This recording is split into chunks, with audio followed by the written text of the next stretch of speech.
Good morning everyone.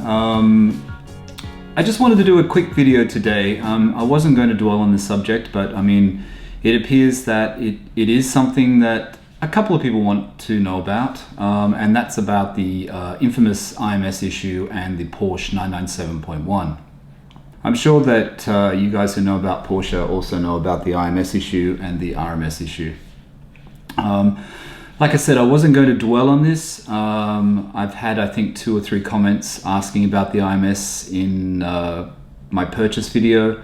I had one the other day who basically, I'm not going to name the person, but you know, it's not that important, but basically thought we're all being too happy with the IMS issue hovering above this car. And I just want to explain the process that I went through and the process that that I feel comfortable with, and the reason why I purchased this car, even though there is this IMS issue hanging over the head of the 997.1. Okay, so bearing in mind that the information that I have about the IMS is from Porsche forums, LN Engineering, who do the retrofit, and from the Porsche specialists that I deal with in Sydney.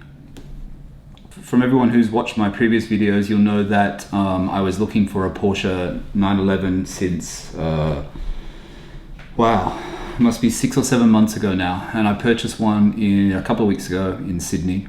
I live mainly in Sydney, and I use the car in Sydney. Now, buying a Porsche, I keep saying Porsche and Porsche, but excuse me, but buying a Porsche 911 in the 997.1, you have to be aware of the facts. Okay, there is an IMS issue, the IMS being the intermediate shaft, bearing shaft. There is an issue with it. There is a bigger issue with cars that started in 05 model or 04 build to 06. There's more, I think, or late 05 or 06. In 06, the shaft, the IMS was changed, and then it was changed again to a larger IMS. I'm not being so technical here because I'm really not technical on this matter.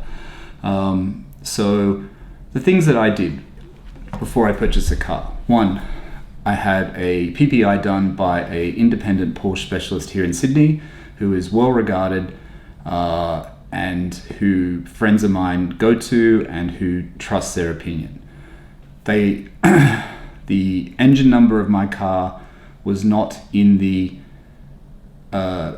range where most of the failures happen, which is the earlier 05 cars. They checked the car out. They did the checks possible.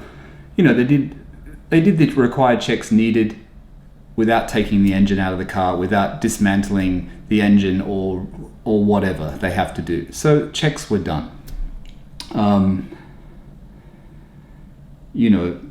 So the car went through a 4-hour PPI before I purchased it through them, which had nothing to do with the dealer selling it. They had nothing to do with the dealer. They had no association with the dealer. When I bought the car then just had a major service done and had further checks done. The car is, according to, Autohouse in Hamilton is who I take it to in Sydney. According to Autohouse Hamilton, there is nothing wrong with the car is fine. But saying that the car doesn't have a problem now doesn't mean it may not have a problem in the future. Preventative measures for an 06 are... Preventative measures for an 06, I'm not really quite sure what they are, but I think it's something to do with when you replace the clutch or you go into the engine, you can re-grease some bearing or something. I'm not exactly sure the technical side of it.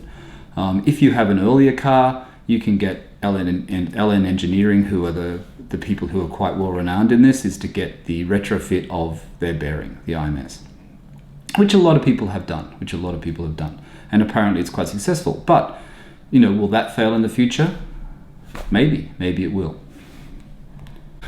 So the IMS issue, and I don't want to quote facts here because I'm sure that in the comments below people will say I've got things wrong, but the IMS is a problem in cars that, and the comment the other day was including these points. The IMS issue is low mileage cars, 997.1 cars that haven't been driven hard enough. I don't know whether this is all just speculation or there's facts that back this up, but they're the things that I've read. Okay, so yes, my car is a low mileage car. My car is a mid 06 car, so it has the larger bearing, the bearing that cannot be retrofitted, which is like I said, can only be accessed, I think, when the clutch is taken out or something else is done. The car has had regular oil changes, which is something that you should do I don't know whether to prevent, but as a precaution. It's had regular oil changes. The car has low kilometers, but apparently the car was driven regularly, but it does have low kilometers from what the previous owner had told the dealer. Yeah, so the thing is, in Australia, and I know in the UK it's slightly different, and I know in the US it's different, but in Australia there is a limited number of Porsche 911s coming up for sale, especially in 997s. So in the 997, and from my videos, you probably heard me talk about this before, the 997.1, very irregular do the manual cars come up, excuse me. And when the manual cars come up, they sell for somewhere between 79,000 Australian dollars and 95,000 Australian dollars, being for a standard model. A Carrera S with high kilometers might start somewhere around $95,000 and go up to about 105, 110. Now, the specialists in Sydney Auto House believe, my specialist in Sydney, the Porsche specialist that I've started going to, they said the market value for it is probably closer to 85,000 for a standard and 95,000 for an S. Now, for low mileage versions. These cars sell regardless of the mileage. They do not come up very often. People are holding on to their cars. Now, if there was such a big problem with the IMS, with people worrying about it, then surely the market in Australia would be flooded with 997.1s. It isn't. It isn't. 997.2s if you want to purchase one. And I did look into trying to purchase a 997.2. I did think about it. They don't come up in manual. There's plenty of PDKs, but the manuals don't come up. In December, January, a 997.2 came up in black, very standard car. It sold for 130,000 Australian dollars and it sold within a few days. The guy was not negotiable on price.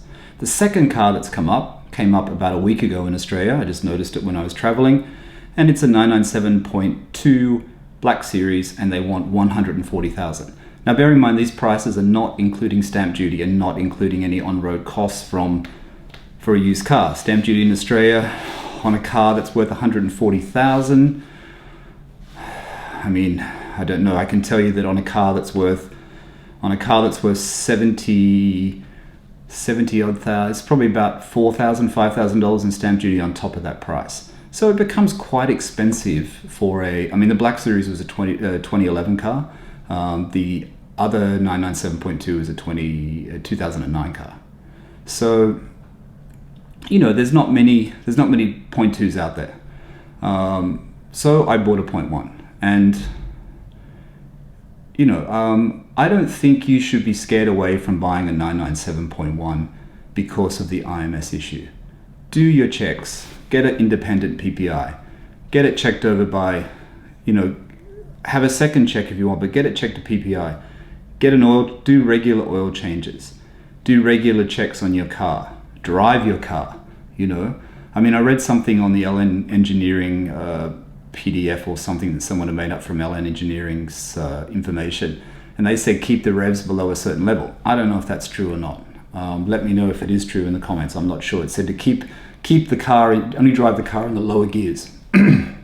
That seems a little bit strange, but that's something that I read.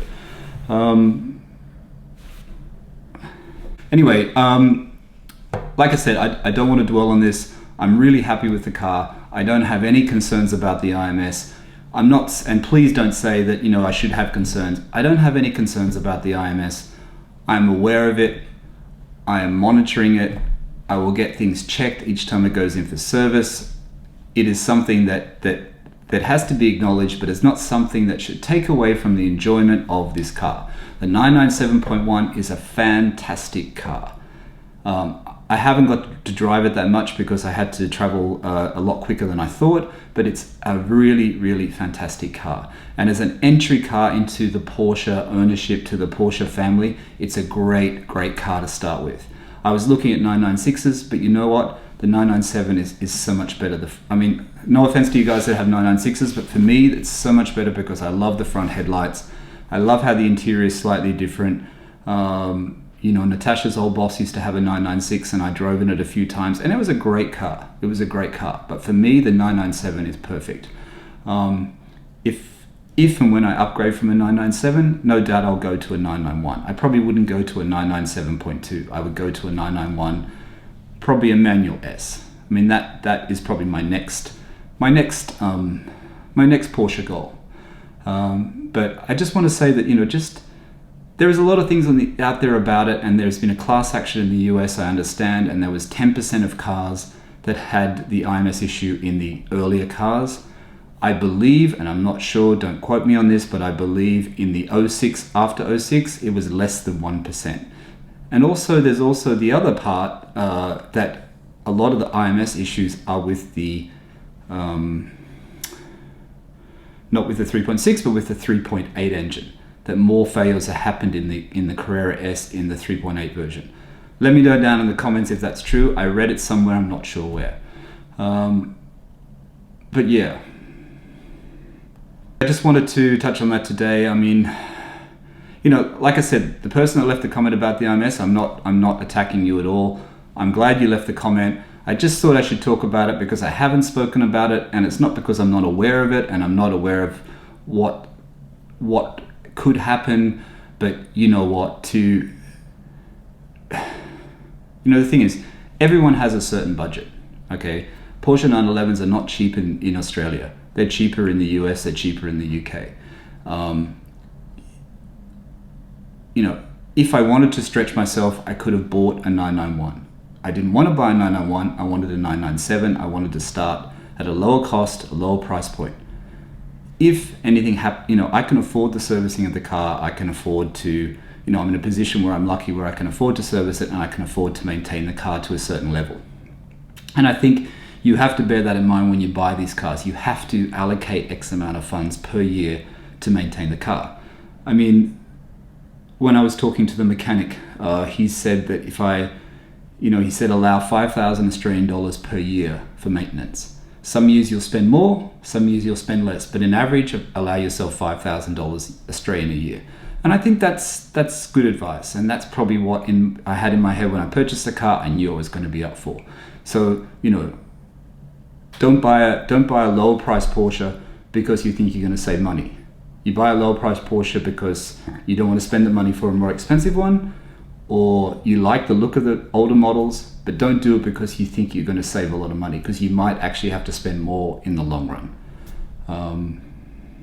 But yeah. But anyway, thanks for all the support. Thanks for watching the videos. As you know, I'm in London, as I just said, so there won't be any Porsche videos for the next couple of weeks. But as soon as I get back, I will be filming some more videos.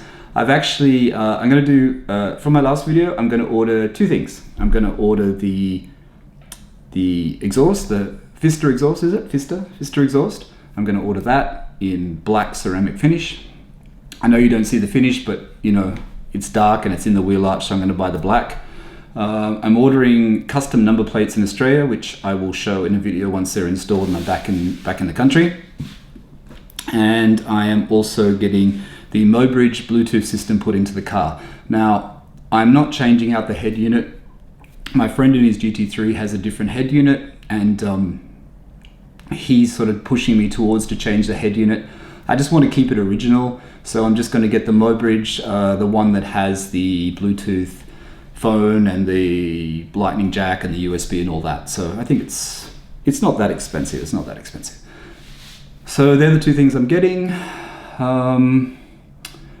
Other mods I'm going to have to wait for a little while, but that's the most important thing. So I'm just trying to time it right, so when I get back to Australia I can order it and then it can be fitted. So that's where I'm at. But anyway, thanks for watching. let me know your thoughts about the IMS. Like I said, please, I'm not an expert. I'm just talking off the cuff here. I just wanted to bring it up and have a chat to you guys about it. Let me know your thoughts below. Thanks for subscribing. Yeah, and we'll talk soon. Thank you.